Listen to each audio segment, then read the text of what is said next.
I don't know what you get excited about, but I'm always getting extremely excited whenever there's a new Logic update, and this one is a major one. They changed the look and a whole lot of features. So trying to drink my good morning coffee as fast as possible, answering 1 or 2 emails, and then straight to the studio testing all of the new functions and features.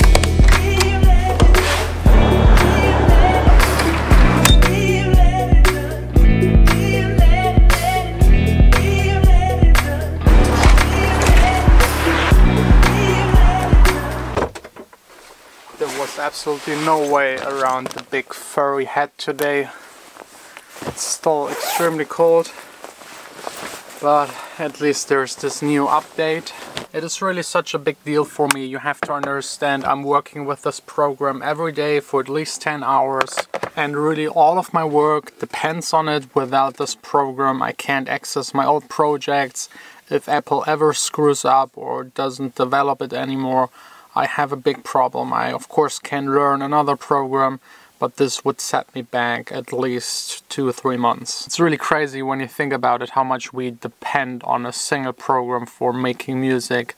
It's a bit scary. The first and most obvious change is of course the design. I already got used to this change from using Final Cut 10.3, which got its update a couple of months ago, and I really like it. It's a lot flatter, it looks way more modern, is a bit brighter, and almost looks like it was made for a touch display. Who knows, maybe this is coming in the future from Apple. Despite of the entirely new design, everything is still there where it used to be. The shortcuts are still the same. I was hoping that they would update all of the Logic plugins by now, but there are still some left that have the old design. For example, here the direction mixer or the spectral gate are still not in the same design as the clip distortion, for example. I think one of the main reasons for this update is the integration of the touch bar functions that the new MacBooks got, but yeah. And I don't really see myself using it. I have my external monitor, the keyboard, the trackpad. Why should I have the MacBook so close by to be able to use it? If they integrate it into the keyboard, I would definitely get one, as long as they don't get rid of the numpad I needed. And they already got rid of it on the Bluetooth version, so I'm still running this with the cable. There's now also a new function that you can upload your project files into iCloud and then continue working on them on the go in GarageBand on your iPad or iPhone. It's nice to have. I still didn't try it out, but the idea is cool, but I can't really imagine that the functionality of GarageBand is enough for serious music production, but to do sketches on the go or just record ideas, it's nice to have. Now let's get to one of the more professional new features. It's called Track Alternative. If you activate it, you can see little up and down arrows right next to the track header. When you click on it, you can say new or just duplicate. If you hit new, it will kind of erase everything that was in the track, and you can record something else and then switch in between A and B and compare it and choose whatever you like. That's extremely handy if you, for example, record vocals or the guitar. You can just switch between alternative versions pretty quick. Before that I was using the alternative track feature where you saved an entire different version, and switching between them always took quite long. It had to reload all of the plugins and everything. This way it's way faster and just individual for the track. And then here at the top in the right corner are 2 new buttons for an automatic vertical and horizontal zoom. So for example, whenever you zoomed in, you can press both of the buttons and get the automatic zoom and overview over the entire project. Or what's even more useful, and I think was even before available, is just pressing the Z key and it zooms out. You now get twice as many colors to choose from to color your tracks. If you're not coloring your tracks, get used to it. It's super helpful. I, for example, always use red for my bass sounds. So no matter which project I'm opening, no matter how old it is, I immediately know where the bass is. This right here is also new. Whenever you extend an audio file, it will show you in gray what's actually coming ahead, which is nice and good to know.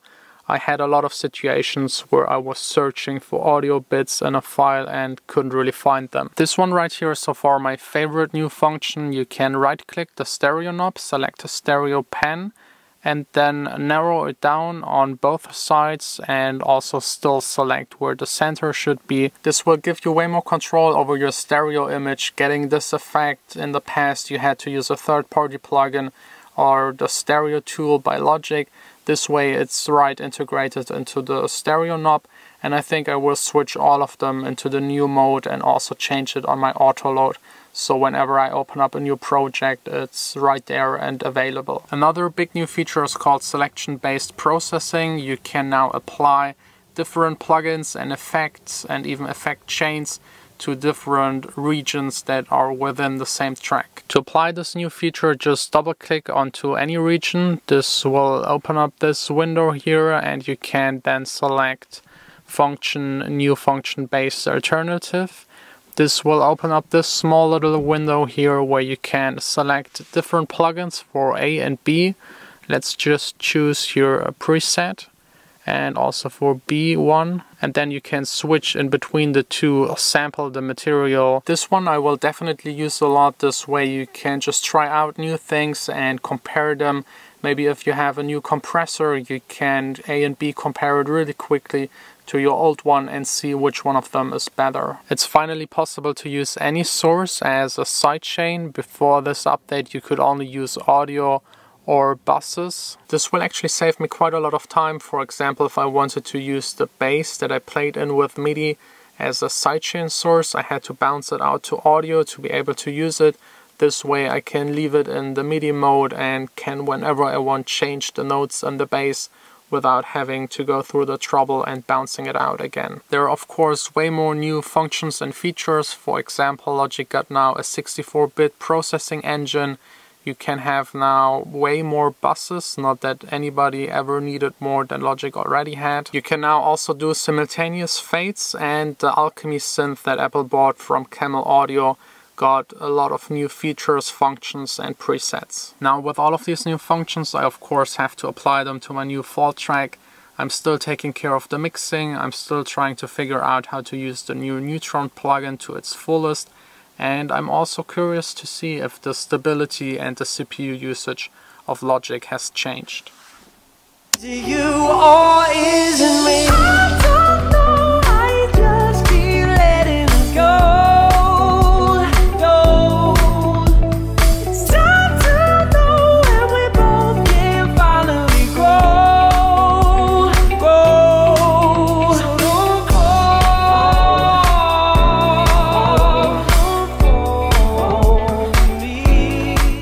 to say I'm super satisfied with it. It's still running really stable, CPU usage is good, new functions are all really cool. It's not a big change, it's not a major update. There's also nothing that is entirely new to DAWs. It's mostly just stealing functions from other DAWs. But it's a good change, it's for free, so I'm super happy with it. By the way, Neutron also got an update. It's now running with 25% less of CPU usage. If you don't know what Neutron is, definitely check out my video where I'm testing it.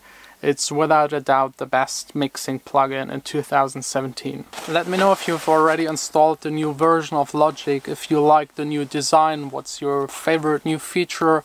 And I hope you're having as much fun with it as I had today. Das heißt, ich muss alles testen, gucken wie das läuft und alles was neu ist in meine alten Tracks einbauen. So, also wird ein bisschen später halt.